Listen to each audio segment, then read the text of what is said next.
আসসালামু আলাইকুম। ইংরেজিতে ভালো করতে হলে অবশ্যই ভোকাবুলারির কোনো বিকল্প নাই।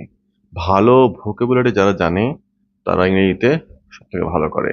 কারণ গ্রামার আমি যতই পড়ি না কেন, যদি ভোকাবুলারি না বুঝি, যদি ইংরেজির সেই অর্থটা না বুঝি, তাহলে ইংরেজিতে ভালো করতে পারবো না। তাই আমরা আজকে একটা ওয়ার্ডের ভোকাবুলারি জানবো, যেটার same word but different meaning. এটা হচ্ছে হ্যান্ড। আমরা জানি হ্যান্ড মানে আমাদের একটা বিশেষ অঙ্গ, সেটা হচ্ছে হাত। তো হ্যান্ড মানে হাত। হ্যান্ডের আরো একটা মিনিং হচ্ছে হস্তান্তর করা। হি হ্যান্ডেড মি দ্য বল। তাহলে এখানে হ্যান্ডেডটা হস্তান্তর করা হয়, একজনের কাছ থেকে নিয়ে আরেকজনকে দেওয়া, অথবা এক জায়গা থেকে নিয়ে আরেকজনকে দেওয়া, এটাকে বলা হয় হ্যান্ড। যদি কেউ বলে এ বিগ হ্যান্ড মানে কি বড় হাত, give him a big hand মানে কি? Give him a big hand মানে হচ্ছে সজোরে তালি দেওয়া।